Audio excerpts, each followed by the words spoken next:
Ladies and gents, welcome back. It's been a few months since my last update. I really should have posted this sometime in September, but I had a lot on my plate at that time.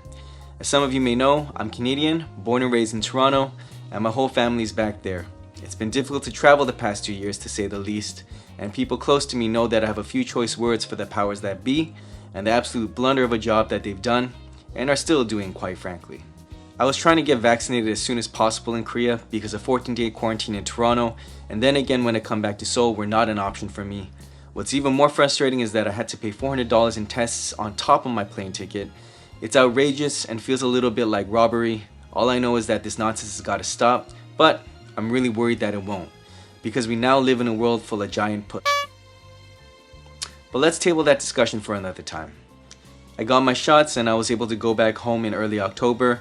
And it felt surreal being at the airport and traveling again, and for the most part, everything went smoothly. Being back home was amazing. I spent precious time with family and also met up with some of my closest friends. The only downside was that I ended up gaining back some of the weight I lost during this 3-month challenge. Anyways, let's get back on track.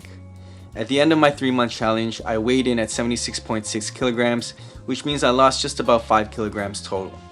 I hit just more than 50% of my goal, so I'm booking this as a win, and even if you hit 20 to 30% of your target, that's progress in the right direction, and if you're paying attention and staying positive, there are a lot of lessons to be learned to keep you moving in the right direction. At the same time, you shouldn't be making any excuses for yourself, and you should be pushing yourself to do better and taking responsibility for your failures. And from where I stand, the only failure I'm really concerned with is the failure of not trying in the first place or giving up. I've already covered a lot of important observations in my 2-month update, so if you haven't watched that yet, you can click here or on the link below in the description. Otherwise, here are my key takeaways from this 3-month challenge, starting with this pro tip. Understanding the psychology of eating, as in why we eat, how we eat, and when we eat, is critical. Once we understand these things, we can plan and find ways to overcome our cravings, and if need be, to distract ourselves from them. One thing I've heard a lot of recently from people is that they can never fast or skip a meal. This is patently false. Our bodies are designed to fast and skip meals without sacrificing our ability to function. The problem is we've conditioned our bodies and been conditioned to think that we can't. So, I encourage you to make mental notes or even written notes about your eating habits so that you can leverage that knowledge to help you reach your goals. Okay, so number 1, the biggest thing for me was to focus on sustainability through a change in lifestyle. In the past, most of my diets and attempts to lose weight were short-term stints that focused on intense short-term exercise and diets that were very restrictive and not complementary to my lifestyle. So I decided to try something new. Over these 3 months, I focused on adapting my body to the carnivore diet and 1 meal a day, weighing myself every day, keeping my workout simple and enjoyable with no pressure to work out if I couldn't or didn't have time, fasting once a month for a minimum of 48 hours, making time to enjoy drinking, eating, and meeting up with friends on my cheat days, choosing to walk whenever I can, reading and meditating on the Bible, and writing and shooting these YouTube videos. When I add all these things up, it results in a lifestyle that's sustainable for me and balances my desire to enjoy life and at the same time reach my goals. Despite this 3-month challenge being over, I'm very satisfied with the new balance in the way that I live, and it's now just a part of my lifestyle. That said, in 2022, I will be trying something a little different, so go ahead and subscribe to my channel if you're interested in watching me put myself through unnecessary torture.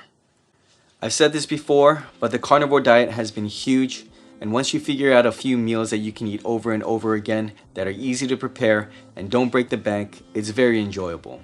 I've heard that eating meat causes you to be satiated with less food than eating carbs, and that has been my experience. Even though I only did carnivore 4 to 5 days a week, it was a great way to help my body reset after a weekend of indulgence, and usually within a day or two, I'd be back on track with my weight loss. And in that sense, it really allowed me to enjoy my cheat days because I knew I could get back on track quickly. If you follow me on Instagram, my go-to meals have been homemade hamburger beef patties with mozzarella cheese, pan-grilled pork belly with sriracha sauce, oven-roasted whole chicken, and pan-grilled steak. I would occasionally throw in a simple omelet or a fried egg into the mix, but honestly, I could stick to this rotation for a very long time without getting bored. And my skill in cooking these dishes has improved greatly to the point where I actually look forward to these meals. Fasting has also been an eye-opener and another great way of resetting my system by really only skipping one meal. There are supposed long-term benefits of fasting, but for me the short-term benefits are more than compelling enough, including things like shrinking of the stomach, increased focus and energy, and the satisfaction of knowing that I was able to discipline myself enough to not give in to temptation. And so, I'll be continuing these 48-hour fasts once a month. Just after starting this challenge, I started taking a magnesium supplement, and it has really had a huge impact on my day-to-day energy levels. You don't really notice nutritional deficiencies until you've experienced optimal intake, and you realize just how much those deficiencies have been impairing your mood, energy, and cognitive abilities. I haven't gotten tested for other deficiencies, but that's something I'm looking to do in the near future. And if you're on something like the carnivore diet to lose weight, supplements can be huge in helping you to stick to your diet without suffering any adverse effects. For me, that single magnesium supplement worked wonders, and as I learn about other deficiencies, I plan to fill in these gaps to further optimize my energy levels and overall health. Moving forward, I may incorporate a multivitamin or a high-quality powdered greens into my diet along with fish oil. I strongly suggest you take supplements if you need them. They will work wonders for you if you are deficient in any nutrients or minerals. Food is great, but unless you're being very intentional with your diet, I find it hard to get everything you need these days from just food to be functioning at optimal levels. Last, but definitely not the least, in past weight loss efforts, I used to incorporate 30 to 60 minutes of cardio into my workouts and go to the gym 4 days a week at the very least. But as soon as my weight loss period was over, I stopped the cardio and basically gained back the weight very quickly. However, over these past 3 months, I've generally worked out 2 to 3 days a week with little to no cardio, and even went several weeks without any workouts at all due to my foot injury. So I can infer 2 things from my experience. First is, if you're a runner or big on any form of aerobic exercise and do it on a regular basis, you can definitely lose weight and keep it off as long as you continue even after a period of significant weight loss.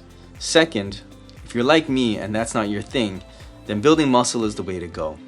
Like I mentioned in my 2-month update, building more muscle will increase your basal metabolic rate, and as long as you stay active throughout the day, it doesn't have to be intense cardio, you will not only lose weight, but will be able to sustain that weight loss even if you start consuming carbs again. I think this is partially why even after completing this challenge, I've been able to maintain my weight loss while going back to a more regular diet. Also, I don't want to undersell cardio. Cardio is great for your heart and body, and it's something that I want to incorporate more of into my workout. All I'm saying is that it's not necessary for weight loss. That's pretty much it for today. As I said earlier, in the new year I will be starting a whole new challenge and pushing myself to new levels of intensity that you can experience vicariously through me, or even join me if you feel inspired. Thanks again for watching and sticking it out with me throughout this challenge. Stay healthy and Happy New Year to you all. Peace.